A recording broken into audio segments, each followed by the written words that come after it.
당에서 설교할 수 있는 기회를 2번이나 주셔가지고 제가 사임하기 전에 또 사랑하는 우리 충진교회에서 이 말씀을 전할 수 있어서 너무나 감사합니다. 제가 온 지가 8년째거든요. 그래서 저희 꼬맹이들이 정말 꼬맹이 때 왔거든요.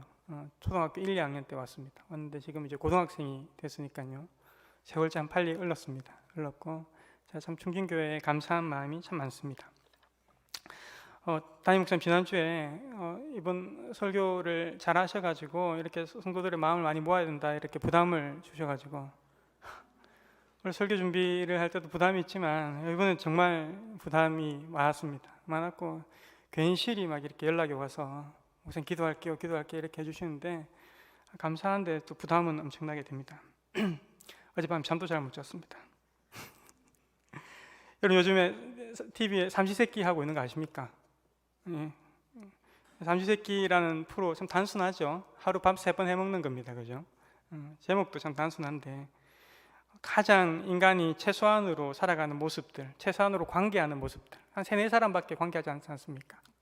고립되어 가지고 찬거리를 구해서 밥 해먹고 그러면서 그냥 소소한 이야기하고 이런 것들을 TV 프로로 보여줍니다. 근데 이 프로가 처음에 뭐 재미가 있을까 싶었는데 재밌어요. 7년째 계속되고 있습니다. 이번에 또 하고 있죠. 7년째 계속되고 있습니다. 바쁜 도시 생활, 여러 사람들을 만나야 되는 그 어려움 가운데 지쳐있는 도시인들이 단순한 삶을 살아가는 저들을 보면서 마음의 힐링을 얻는 것 같습니다. 코로나19 사태 이후에 직장만을 오가는 단순한 삶을 통해서 또 우리는 여러 가지 생각들을 해볼 수 있었습니다. 감당할 수 없는 여러 사람들을 만나고 관계하고 또 기억해야 하는 분주함 가운데에 푹 쉬지 못했는데 어쩌면 이 어려운 시절 가운데에 분주한 삶을 잠깐 내려놓고 내가 과연 잘 살고 있는가 하는 깊은 사색과 고민도 할 수 있었습니다. 평상시에 범주하게 살다가는 이런 고민들을 하기가 쉽지 않습니다. 그죠?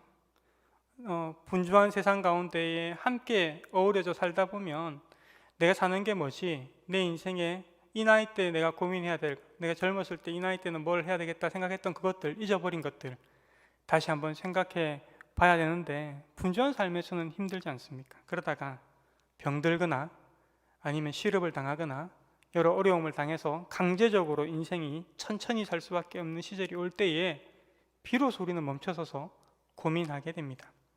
물론 지혜로운 사람들은요, 일상에서 벗어나서 멀리 여행을 어느 기간 동안 가서 자기의 일상의 생활들을 돌아볼 수도 있는데 한국인들은 또 여행을 그렇게 하지 않지 않습니까?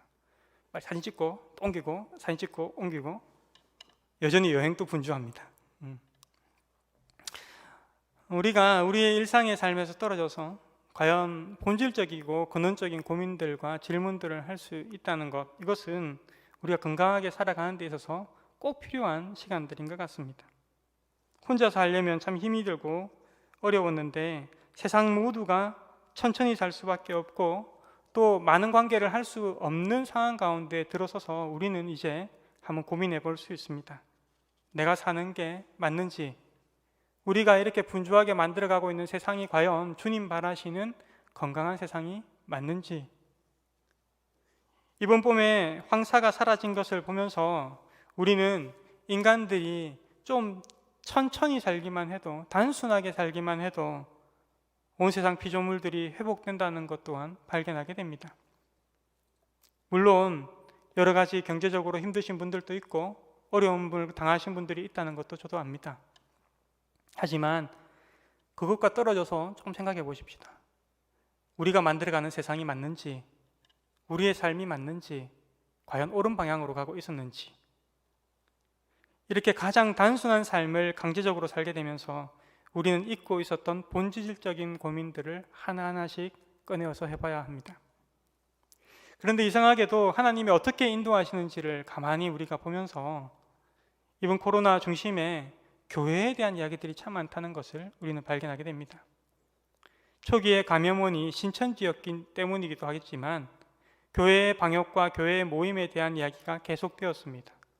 저는 내심 마음이 좀 불편하기도 했습니다. 왜 교회만 자꾸 이러지? 사실 클럽이나 이런 데 더 위험하지 않는가? 라는 불편한 마음이 제 안에 있었습니다. 많은 교회가 알아서 방역에 잘 동참하고 또 이 싸움을 함께 싸워가고 있는데 왜 세상은 교회를 그렇게 곱게 보지 않을까? 교회 같지도 않은 이상한 교회들의 모습을 왜 뉴스는 저렇게 보여주고 있을까라고 생각하면서 대부분의 건강한 교회들을 왜 저렇게 싸잡아서 비난하나라는 불편한 마음이 제 안에 있었습니다. 그런데 또 생각해 보면요, 이제껏 세상에 보여진 교회의 인상과 모습이 그랬기 때문에 세상은 우리를 그렇게 보고 있지 않는가라고 또 겸허하게 돌아보게 됩니다. 여러분, 교회도 못 가고 목장도 못 모이는 이 상황에서 여러분, 우리가 교회란 무엇인가, 믿음이고 신앙이고 이게 무엇인가라는 근원적인 고민을 교회에 오지 못하는 상황 가운데서 해보지는 않으셨습니까? 제가 그때 유튜브 동영상, 돌아다니는 유튜브 동영상을 하나 봤는데 너무 멋지게 만든, 미국에서 만든 동영상이었습니다.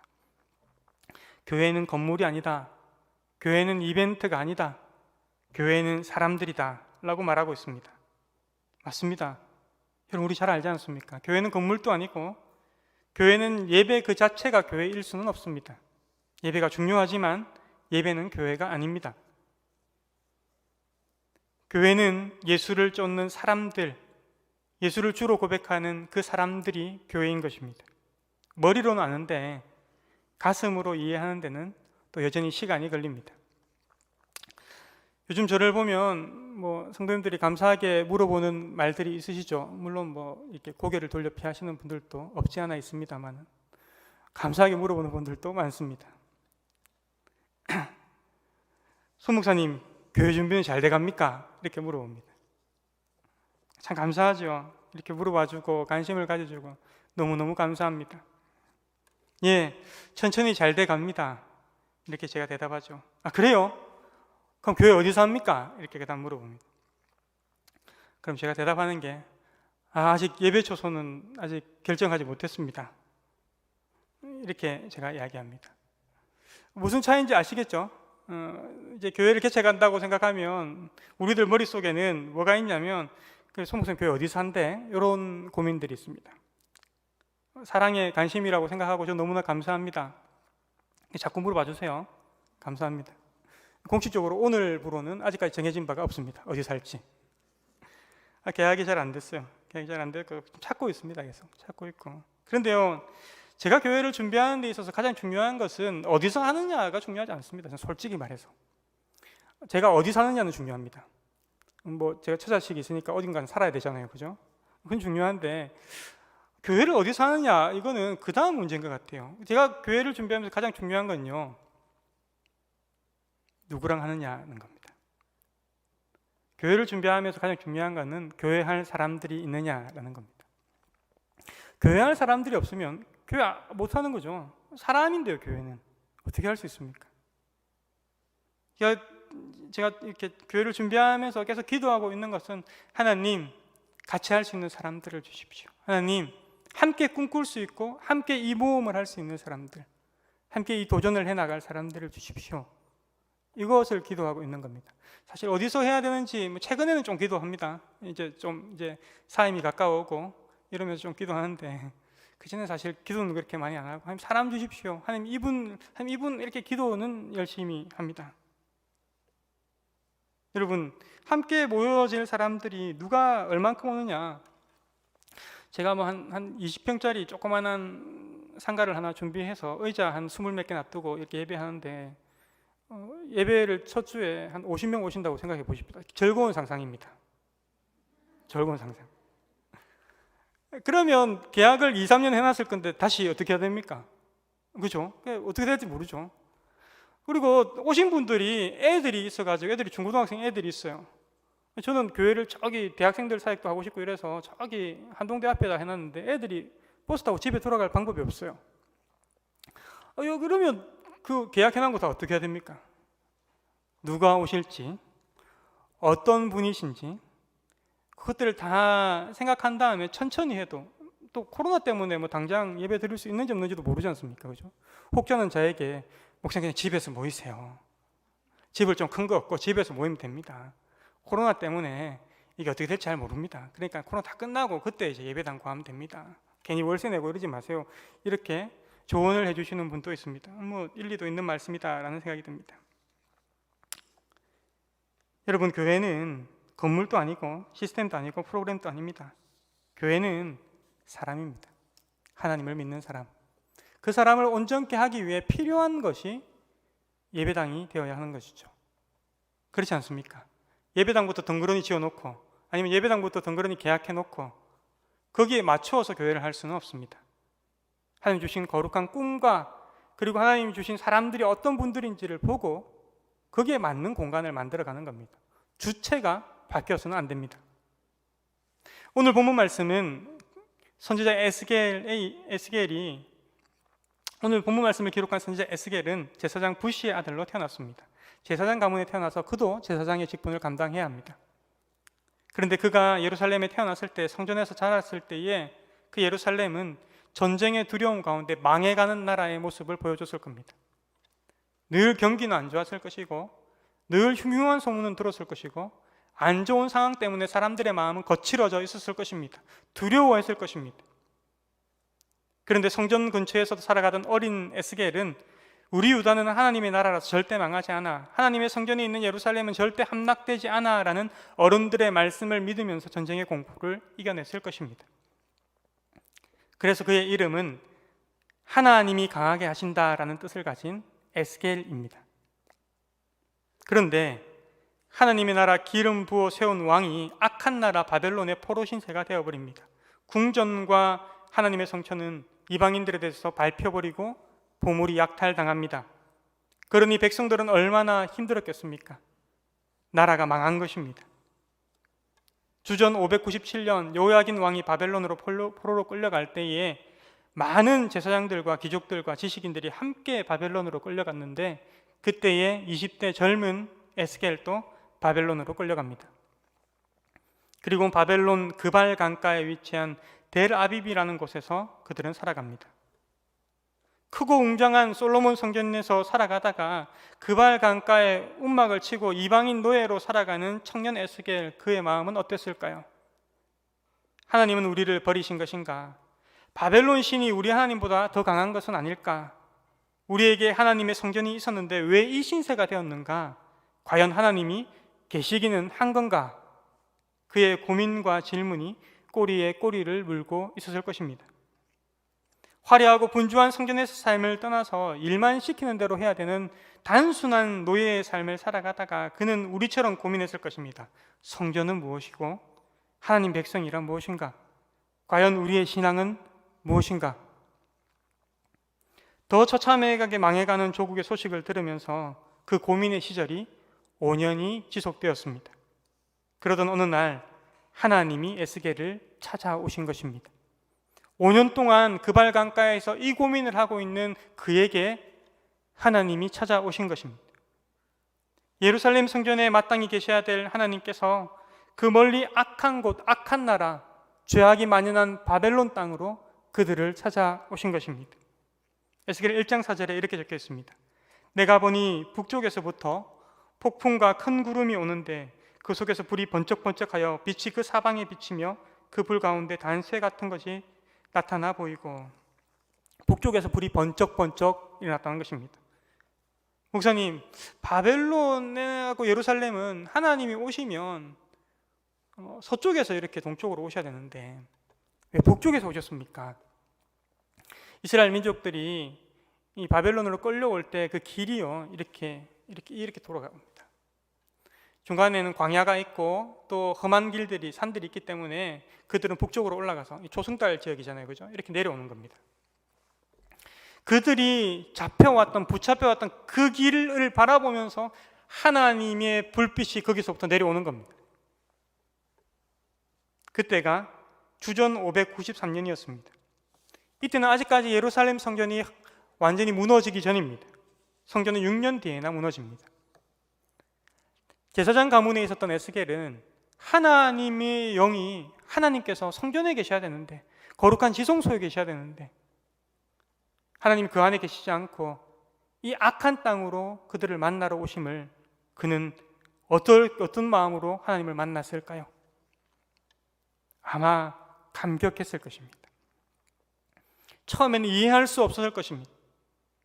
그런데 1장 26절에서 28절의 말씀을 보면 그 머리 위에는 궁창 위에 보좌의 형상이 있는데 그 모양이 남보석 같고 그 보좌의 형상 위에 한 형상이 있어 사람의 모양 같더라. 사람의 모양 같더라. 누구겠습니까? 보좌 위에 있는 사람의 모양. 내가 보니 그 허리 위의 모양은 단쇠 같아서 그 속과 주위가 불 같고 내가 보니 그 허리 아래의 모양도 불 같아서 사방으로 광채가 나며 그 사방 광채의 모양은 비 오는 날 구름에 있는 무지개 같으니 이는 여호와의 영광의 형상의 모양이라. 내가 보고 엎드려 말씀하시는 이의 음성을 들으니라. 그는 제사장의 그 화려한 예복을 입고 하나님을 만나고 있는 것도 아닙니다. 그는 성전의 그 거룩한 곳에 임재가 있는 그곳에서 하나님을 만나고 있는 것이 아닙니다. 그발 강가에서 노예된 복장을 가지고 그는 하나님을 만난 것입니다. 감히 그가 여호와를 배웠다라고 말할 수는 없지만 본문 말씀을 우리가 읽어보면 그가 하나님을 만난 것입니다. 그 영광을 만난 것입니다. 하나님이 찾아오십니다. 성전은 무엇이고 여호와를 신앙하는 것이 무엇인가 고민하는 그에게, 철저히 망해서 그 고민 가운데 깊어져 있는 그에게 하나님은 찾아오셨습니다. 아무것도 할 수 없는 상황 가운데 교회에 가는 것이 무언가 죄 짓는 것처럼 세상 사람들이 보고 있는 그 상황 가운데에 교회는 무엇이고 믿음이란 무엇인가 고민하고 질문하는 우리에게 하나님은 찾아오십니다. 그날 이후에 에스겔은 22년간 선지자의 사역을 그 어렵고 힘든 상황 가운데 바벨론 땅에서 해나갑니다. 그가 22년 동안 사역하는 이 가운데에 이스라엘은 철저하게 망해버립니다. 유다의 왕은 두 눈이 뽑히고 사지가 꺾인 채 그 나라 백성들은 질질 끌려가면서 쇠사슬에 묶여서 노예가 되어가면서 예루살렘 성전은 그 위에 돌 하나가 남지 않을 정도로 폐허가 되어버린 채 조국의 아픈 상황들을 소식으로 들으면서 에스겔은 계속해서 예언의 사역을 22년간 해나가는 것입니다. 왜 이스라엘이 망할 수밖에 없는지, 하나님의 심판이 얼마나 엄중한지에 대해서 그는 예언합니다. 이스라엘을 망하게 했던 저 7 이방 민족들을 하나님께서 어떻게 심판하시는지에 대해서 그는 예언합니다. 그리고 하나님이 어떻게 그의 백성들을 회복시키시는지, 그의 성전을 어떻게 회복시키시는지를 환상을 보고 그는 예언하기 시작합니다. 그런데 여러분, 하나님의 1차적 관심은 세상이 아니라 이스라엘에게만 있다는 것을 우리는 에스겔서를 보면서 알아야 합니다. 에스겔서가 전체가 48장인데 그 중에 1장부터 24장이 예루살렘의 심판에 관한 내용입니다. 절반이 예루살렘의 심판에 관한 내용입니다. 그러면 더 악한 나라들, 바벨론이나 더 악한 나라들 있지 않습니까? 이스라엘을 망하게 했던 나라들, 이스라엘에게 그 흉악과 폭행과 살인과 간음과 온갖 더러운 것들로 이스라엘을 괴롭혔던 그 악한 나라들, 그 나라들에 대한 심판은 불과 8장밖에 기록되어 있지 않습니다. 24장과 8장입니다. 여러분, 이것이 무엇을 말합니까? 세상이 더 악하니까 세상의 심판이 더 중요하다는 말입니까? 아닙니다. 자기 백성이 더 중요합니다. 남의 아들이 중요한 게 아니라 내 아들이 중요합니다. 하나님의 아파하심은요, 세상의 타락을 보고 하나님께서 아파하시기보다 더 아파하시는, 그것도 아파하시겠지만, 하나님의 형상을 이그러져가 있는 세상의 모습을 보면서도 하나님 아파하시겠지만, 하나님 마음에 대못을 받고 있는 것은 무엇이냐면 교회가 교회답지 못한 것, 교회가 타락해버리는 것, 교회가 세상을 닮아버리는 것, 교회가 세상의 풍요로운 가운데 마음이 빼앗겨서 더 크게, 더 풍요롭게 그것에 관심을 두고 쫓아가고 있는 모습들, 더 강한 자가 되고 더 살찐 자가 되려고 하는 교회의 모습들, 오늘 본문 말씀에서 그것을 없애버리겠다라고 말씀하십니다. 하나님께서는 그것을 아파하신다는 겁니다. 제가 작년에 설교할 때도 제가 목사가 되기로 했던 계기에 관해서 말씀드린 적이 있습니다. 젊은 날 모교회 기도실에서, 제 모교회가 한 120년이 된 교회입니다. 모교회 기도실에서 기도하고 나오는데 교회를 위해서 우리 섬겼던 우리 청년의 지체들을 위해서 하나하나 이름 부르면서 기도하고 나오는데 교회 로비에서 멱살을 잡고 싸우시는 목사님과 장로님을 보았습니다. 그때 가슴이 너무 아파서 다시 기도하러 들어갔습니다. 기도하는데 너무 아파서 기도하는데 나의 아픔보다 더 큰 하나님의 아픔이 느껴지기 시작했습니다. 하나님이 교회를 아파하시는구나. 하나님이 교회 때문에 가슴 붙잡고 아파하고 계시는구나가 느껴졌습니다. 내 평생에 내가 할 수만 있다면 하나님의 눈물을 닦아드리고 싶다라는 마음으로 그때 소원했던 것 같습니다.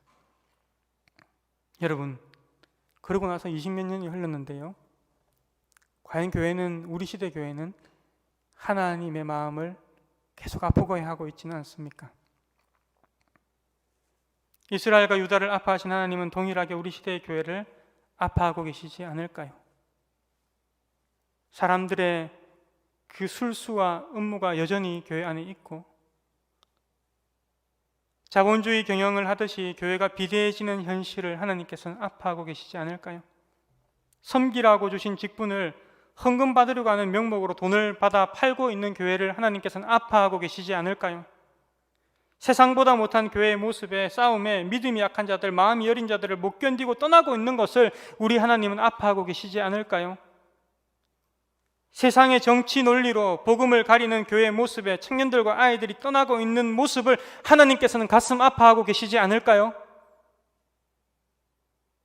저는 이제껏 20년 동안 사역하면서 우리 시대의 가장 중요한 선교지는 교회라는 마음으로 사역하고 있습니다. 청년들을 사역하면서 그러한 마음들은 훨씬 더 강하게 됩니다. 교회가 선교지구나. 우리 시대에 교회가 선교지구나. 너무 가슴 아픈 현실이지만 하나님의 나라 복음을 잃어버린 교회는, 긍휼과 자비를 잃어버린 채 스스로 정의와 스스로 율법에 갇혀버린 교회는 이제 다시 복음으로 회복해야 될 선교지처럼 되어버린 것이 사실 아니겠습니까? 마치 망해가는 이스라엘처럼 말입니다. 망해가는데도 놓지 못합니다. 겉으로는 화려한 성전과 절기와 제사를 드리지만 강대국들을 사모하여서 저들처럼 되고자 닮아가는 이스라엘이, 하나님은 선지자를 보내고 또 선지자를 보내어서 회복시켜야 되는 선교제였던 것처럼 우리 시대의 교회 모습이 그렇지는 않습니까? 교회에 실망하고 교회 되기를 포기하고 있는 20대, 30대, 40대 많은 젊은 사람들을 저는 가까이서 보고 있습니다. 제가 사역을 처음 시작할 때, 그때 제가 섬겼던 20대 때 섬겼던 청년들이 지금 이제 40대가 되었습니다. 계속 교제하고 관계하고 있습니다. 그런데요, 그들이 계속해서 교회에 실망하고 이렇게 해도 교회에 있어야 됩니까? 라고 질문하고 있습니다. 처음에는 그냥 공동체 되기만을 포기합니다. 그냥 주일 예배만 드려야지, 우리 하나님은 좋으신 분이시니까. 그러다가 또 교회를 보면서 또 아파하고, 그러다가 그들은 교회를 떠납니다. 여러분, 온라인 예배를 드려보니까 좀 어땠습니까? 처음에는 온라인 예배 잘 드려야 되겠다고 생각하고 아침 일찍 일어나서 준비도 하고 교회 가듯이 옷 복장도 갖춰 입고 아이들 불러가지고 함께 예배 드리다가 계속 되어지니까 어떻게 되대요? 애들은 늦게 일어나기 시작하고, 나도 그 애들 이렇게 막 잔소리 하다가 나도 시간이 분주해져 가지고 점점 마음이 나태해지진 않았습니까? 교회를 떠나간 사람들이 처음에는 온라인으로 예배 드리면 되지, 처음에는 어떻게 헌금하면 되지, 그렇게 합니다. 하지만 공동체가 없는 교회는 교회가 아닙니다. 그래서 그들은 점점 더 교회를 떠나가고 신앙을 포기합니다. 혹은 가장 교회의 무서운 비판자들이 되어가지고 살아갑니다. 그렇게 잃어버린 양들이 하나씩 양무리를 떠나가고 있는 겁니다. 그런데 여러분, 오늘 본문 11절 말씀을 보십시오. 자기 양을 찾겠다는 하나님의 자기의지가 얼마나 강하게 드러나 있습니까? 11절 말씀입니다. 주 여호와께서 이같이 말씀하셨느니라. 나 곧 내가 내 양을 찾고 찾되. 내가 내 양을 찾아서 흐리고 깜깜한 날에 그 흩어진 모든 곳에서 그들을 건져낼 것이다.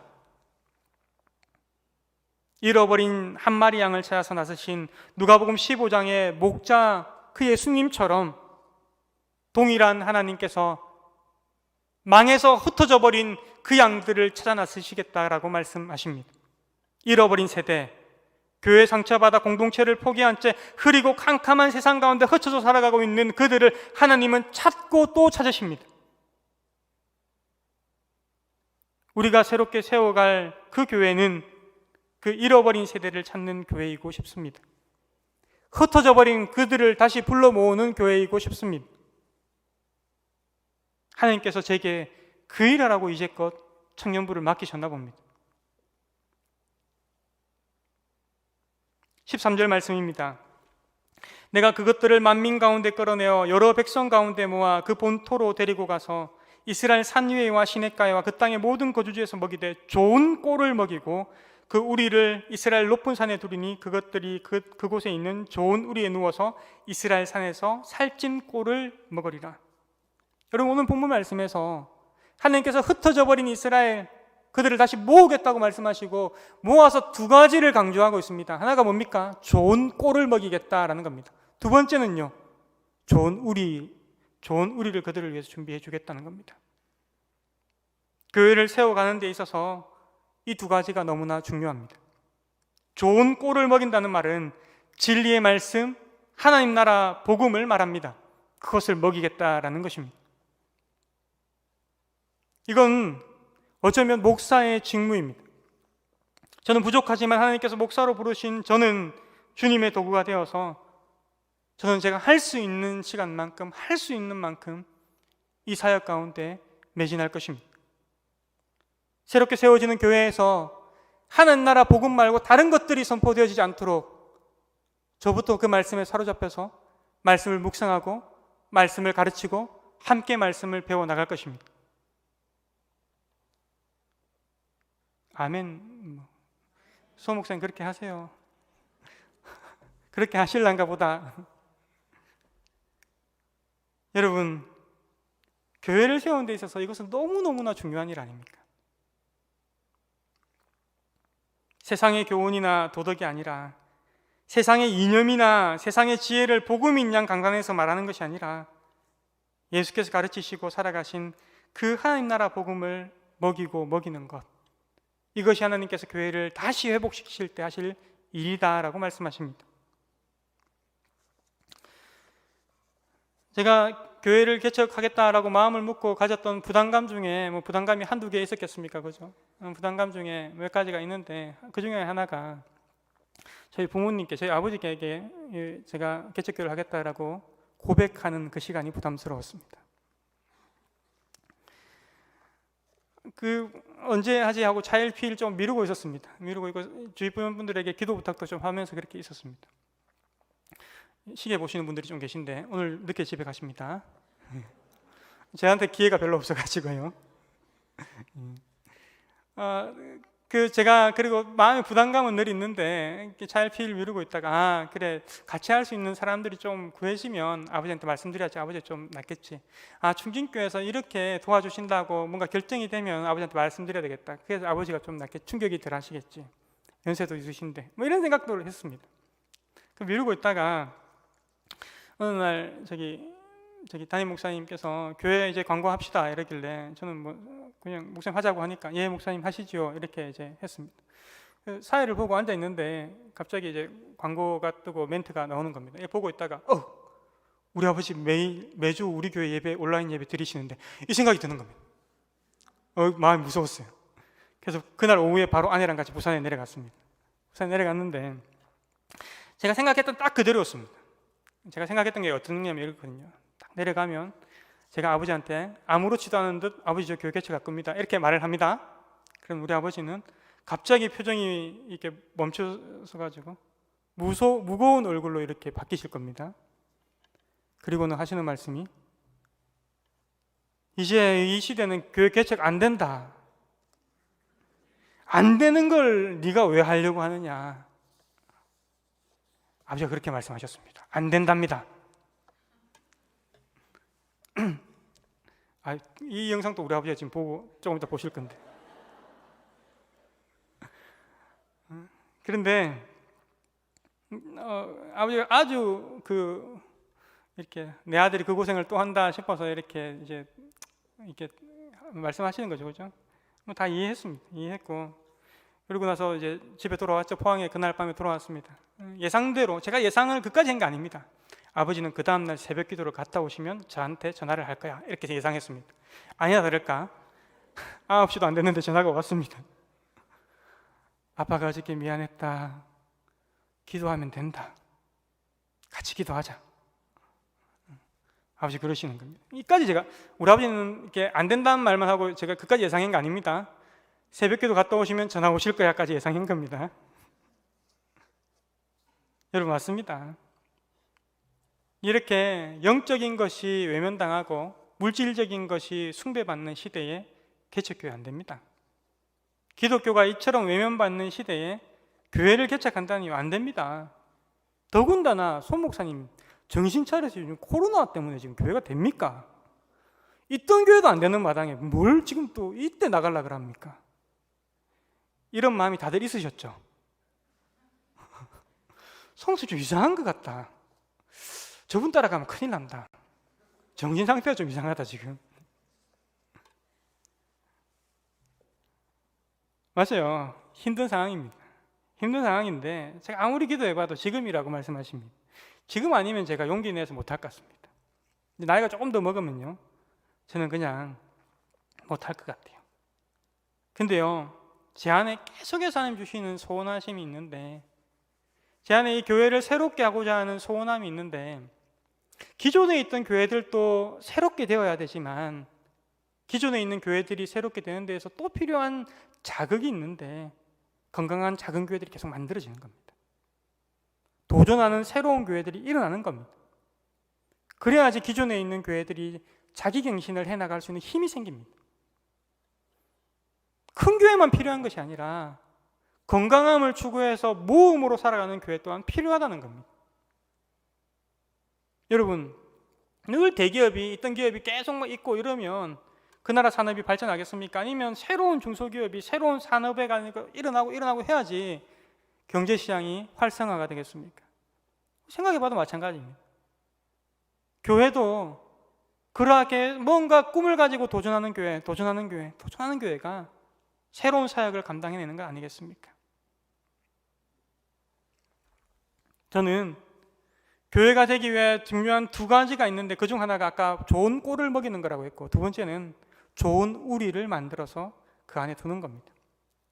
이 좋은 우리는 좋은 예배당을 만들면 되는 거 아닌가? 그래서 목사님 예배 어디서 드리는가를 저희가 물어본 겁니다 라고 말하겠지만 그거 아닙니다.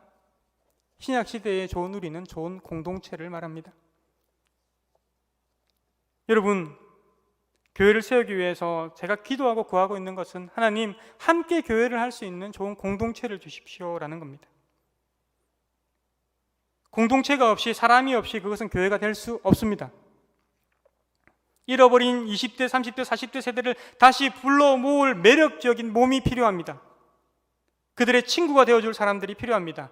그들을 섬기기로 작정한 든든한 어른들이 필요합니다. 사람이 사람을 땡겨옵니다.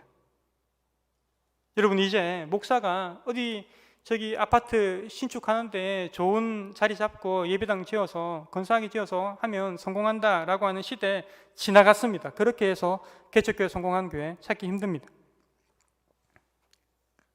제가 교회를 새롭게 이렇게 개척하겠다라는 마음을 예전부터 가지고 있었는데 작년에 이제 교회가 그런 상황들이 벌어지고 나서 내가 포항에서 이것을 주장하면 몸된 충진교회에 참 누가 되겠다라는 생각들을 가지고 있었습니다. 아닌가 보다. 그 무렵에 제가 섬겼던 서울에 있는 교회가 담임 목사 청명을 한다고 해서 제가 거기 지원했던 것도 사실입니다. 목사님 그거 안 되니까 개척하려고 하는 거죠. 안 됐습니다. 안 됐습니다. 여전히 그곳은 검찰 싸움 가운데 여전히 아파하고 있습니다.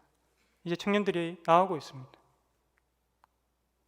작년 연말에 서울에 있던 청년들이 내려와서 서울에서 개척하자고 저희 집에서 처자식을 데리고 이틀 밤이나 저에게 이렇게 마음을 나누었습니다.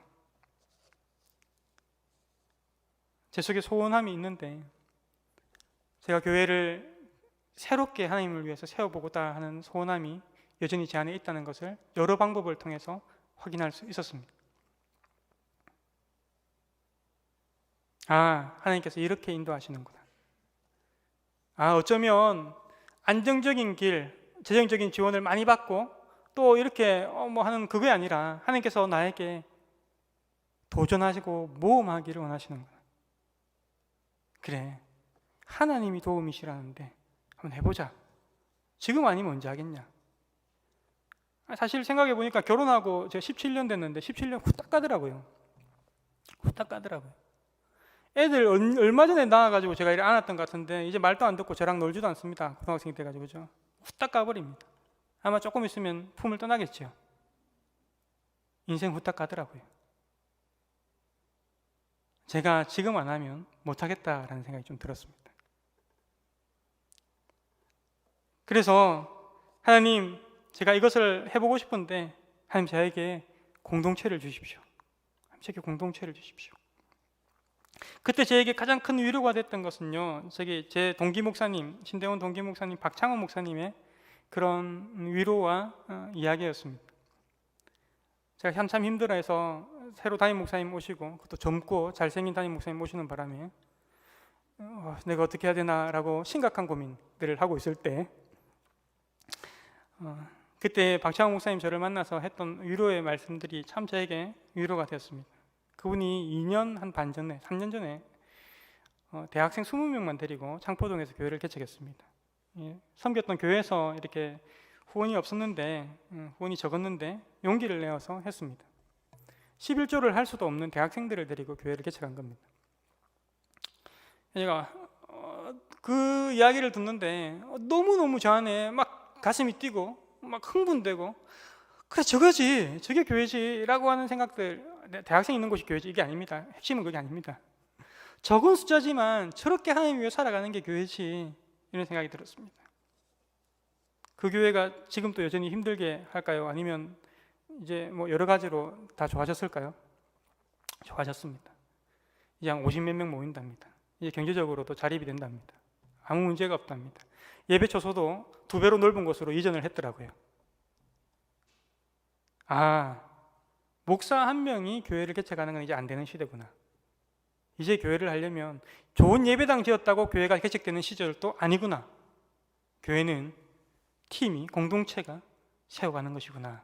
공동체가 공동체를 모아가는 것이구나. 생각해 보십시오. 어떤 막 이렇게 코로나나 이런 것 때문에 분주해서 그냥 집 앞에 있는 조그만 교회, 저기는 성도도 없다니까 저기 가면 안전하겠지 싶어서 가봤습니다. 가봤는데 목사님 말씀도 좋고 너무 좋아요. 근데 갔는데 목사님하고 사모님 둘이밖에 안 앉아 있어요. 목사님이 너무 이렇게 막 환대하시고 등록하셔야 하고 막 이렇게 합니다. 등록하고 싶습니까? 부담됩니까? 부담되죠. 저 목사님 가족이 나를 잡아먹을 것 같아요. 안 부담됩니까 그러면? 부담되지. 등록 못합니다. 여러분, 근데 갔는데 따뜻한 성도들이 소수지만 한 20-30명밖에 안 되지만 그들이 모여 있는 겁니다. 여러분, 그곳에서 가족을 누립니다. 내 이름을 불러주는 사람들이 있습니다. 숫자가 아니라 내가 이름을 가지게 됩니다. 직분이 아니라 내가 이름을 가지게 됩니다. 그 따뜻한 가운데 교회 본질을 회복하고 돌아오게 됩니다. 여러분, 교회는요, 이 2가지로 세워가는 겁니다. 좋은 꼴과 좋은 우리입니다. 15절 16절 말씀입니다. 내가 친히 내 양의 목자가 되어 그것들을 누워있게 할지라 주 여호와의 말씀이니라. 그 잃어버린 자를 내가 찾으며 쫓기는 자를 내가 돌아오게 하며 상한 자를 내가 싸매주며 병든 자를 내가 강하게 하려니와 살찐 자와 강한 자는 내가 없애고 정의대로 그것을 먹이리라. 정의대로가 좀 어렵게 번역되는데요, 공평하게 그것들을 먹이리라 이렇게 번역되는 것도 맞습니다. 여러분, 제가 이 말씀을 보면서 교회가 이런 일들을 하게 되는구나 라고 있는 환상들을 보게 됩니다. 여러분, 큰 교회, 믿을 만한 시스템, 믿을 만한 재정, 믿을 만한 것들이 많은 사람들이 있으면요, 땅 끝에서, 벼랑 끝에서 여호와와 함께, 하나님과 함께 모험하지 않으면 우리는 하나님을 경험하는 것이 힘들어집니다. 시스템이 해줄 것 같아요. 그 많은 사람들이 든든하게 해줄 것 같아요. 그런데요, 작은 교회가 그 길들을 가게 된다면 하나님께서 그들의 하나님이 되심을 경험하게 될 것입니다. 하나님께서 우리의 목자구나를 경험하게 될 것입니다. 제가 세우는 다음 교회는 기존 교회가 잃어버린 자를 다시 되찾아오는 교회가 되어야 합니다. 이제 다음 교회는 이전의 교회가 쫓아낸 자들을 돌아오게 하는 교회가 되어야 합니다. 다음 교회는 교회로 인해서 상한 자를 싸매어주며 병든 자를 건강하게 하는 하나님의 치유하는 손과 발이 될 것입니다. 하지만 우리 안에 신앙인 양 교묘하게 숨겨져 있는 종교적인 이기심, 종교적인 자기중심성, 하나님이 내 편이야 라고 생각하고 마음대로 살아가려고 하는 그 마음들, 율법주의와 교만한 자기의로 살찌고 강해버려진 우리의 마음들, 그것을 없애버리고 하나님의 정의대로, 하나님의 공평대로 그것을 먹이시는 하나님을 구하는 것입니다. 사랑하는 여러분, 이제 말씀의 결론을 맺겠습니다. 우리 시대 가장 긴급한 선교지는 교회입니다. 교회가 교회되지 못하면 다음 세대의 교회를 물려줄 수가 없을 것입니다. 점점 더 떠나가 버리고 있는 교회입니다. 서로 형제자매된 한몸된 공동체가 없어지고 건물과 재정과 조직만이 우선되는 그런 교회가 우리의 선교지인 것입니다. 순종하는 구체적인 삶은 없고 이벤트 같은 화려한 예배만 있는 그 교회가 선교지라는 것입니다. 하나님 나라 복음은 사라진 채 개인의 제사함과 개인이 받는 복과 개인이 죽어서 가는 천국만을 구하면서 가르치는 그 교회가 이제 선교지라는 것입니다. 하나님의 교회된 성도 여러분, 우리가 교회라는 것을 잊지 마십시오. 온 이스라엘이 망하고 성전이 무너져도 흩어진 그 백성들이 주님 다시 불러 모으시는 이스라엘이라는 것을, 그 땅이 아니라, 그 성전이 아니라, 그 성이 아니라 그 백성들이 이스라엘이었다는 것을 잊지 마십시오. 그러니 여러분, 성전에 묶여서 하나님을 이용해서 자기 입속만 채워가려는 이스라엘이 철저히 심판을 받았음을 우리는 결코 잊어서는 안 됩니다. 우린 두려워해야 합니다. 구약 성경의 거의 절반이 이스라엘의 심판과 종살이, 그들의 죄악을 기록하고 있다는 것 또한 우리는 간과해서는 안 됩니다. 세상의 병든 교회들, 성도의 헌금을 횡령하고 건물이 구약의 성전인 양 공갈치고 욕망하고 다투고 함정을 만들어서 빠뜨리고 시기하고 욕하고 던지고, 그래서 살찐 자, 강한 자가 되려고 하는 교회를 오늘 본문의 말씀에서 하나님은 없애신다고 말씀하십니다. 그래서 그의 교회를 공평하게 먹이시겠다라는 겁니다. 하나님은 화려한 성전에 묶여 계신 분이 아닙니다. 그 악한 땅 바벨론을 향해서 잃어버린 백성을 찾기 위해서 길러쓰시는 분이십니다. 그런 하나님을 쫓아 잃어버린 다음 세대를 찾아 함께 나서는 그 사람을 찾고 있으십니다. 여러분, 교회를 새롭게 갱신해 나갑시다. 계속 세상에 도전하는 새로운 교회를 세워가십시다. 교회가 무엇입니까? 믿음이 무엇입니까? 나부터 그 발 강가에 홀로 앉아서 하나님을 만납시다.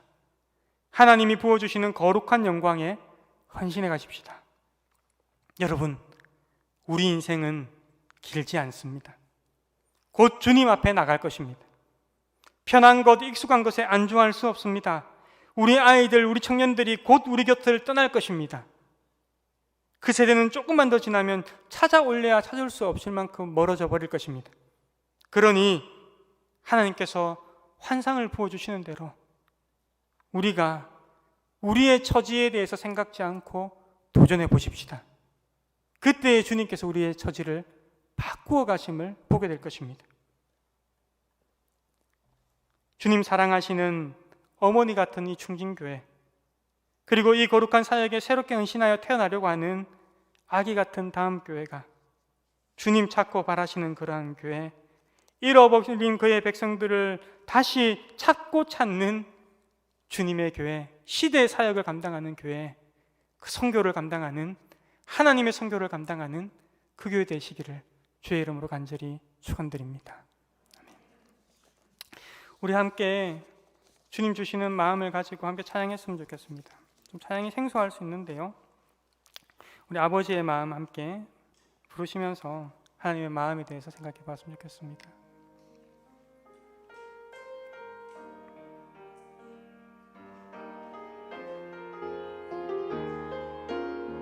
아버지의 마음,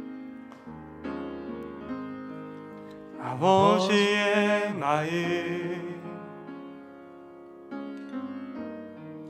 열방을 사랑하시는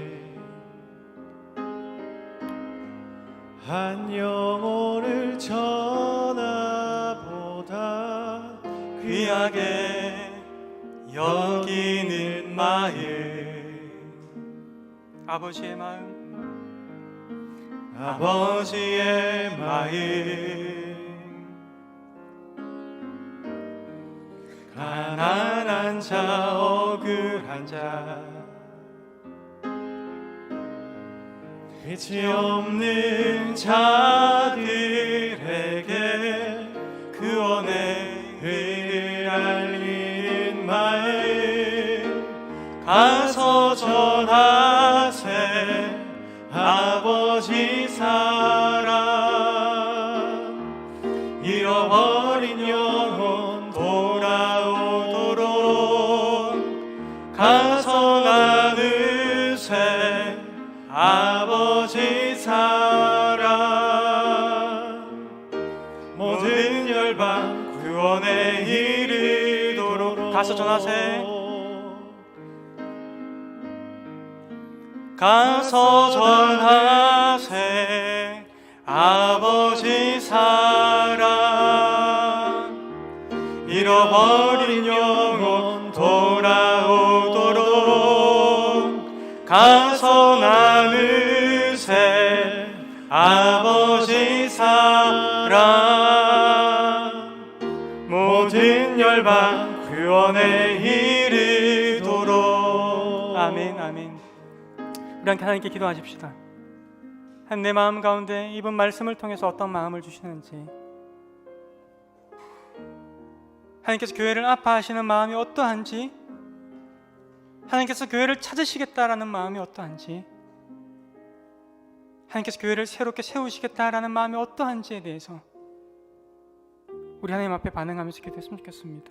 주님, 내가 교회 되겠습니다. 하나님, 내가 교회 되겠습니다.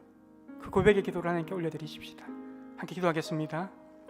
오 하나님 아버지, 주님, 주님, 주님, 주님, 하나님, 내가 주님 찾으시는 그 교회 되겠습니다. 주님, 내가 찾아 나서는 교회 되겠습니다. 주님, 내가 교회 되겠습니다. 주님, 주님, 주님, 하나님, 내가 내 욕심과 내 소원과 내 것들을 다 내어놓고, 내 터지와 내 상황들을 내려놓고 주님, 내가 교회 되겠습니다. 하나님, 하나님 바라시는 그 교회 되겠습니다. 주님, 하나님, 주님, 내가 교회 되겠습니다. 주님, 주님, 주님, 주님, 주님. 하나님 아버지, 우리를 주의 거룩한 교회로 불러주시고 주님, 우리를 사랑하여 주시니 너무나 감사합니다. 하나님, 주님의 사랑 가운데 배부른 채 편하고 익숙하고 좋은 것, 살찌고 강한 것에 우리의 마음을 두지 않게 하시고, 주님의 사랑을 받은 자처럼 그 사랑을 널리 널리 전하는 자 되게 하셔서 하나님, 잃어버린 자를 찾아오는 교회 될 수 있도록 인도하여 주시옵소서. 주님, 교회 건물과 교회 재정과 많은 성도들의 우리 안정감을 두지 않게 하시고, 주님의 소원하심과 주님의 바라심과 주님의 아파하심에 우리의 마음을 두고 주님, 우리가 교회 될 수 있도록 인도하셔서 늘 날마다 개혁해가며 새롭게 될 수 있는 교회 될 수 있도록 주님 인도하여 주시옵소서. 중진교회가 주님 바라시는 교회 되기를 바랍니다. 새롭게 세우는 다음 교회가 주님 바라시는 다음 교회 되기를 바랍니다. 하나님, 이 시대의 소명을 감당하는 주님의 교회 될 수 있도록 우리를 인도하여 주시옵소서. 감사드리며 교회의 머리 되신 예수님의 이름으로 기도합니다. 아멘. 우리 주 예수 그리스도의 은혜와 하나님 아버지의 사랑과 성령 하나님의 교통하심이 너희 무리와 항상 함께 있을지어다. 아멘.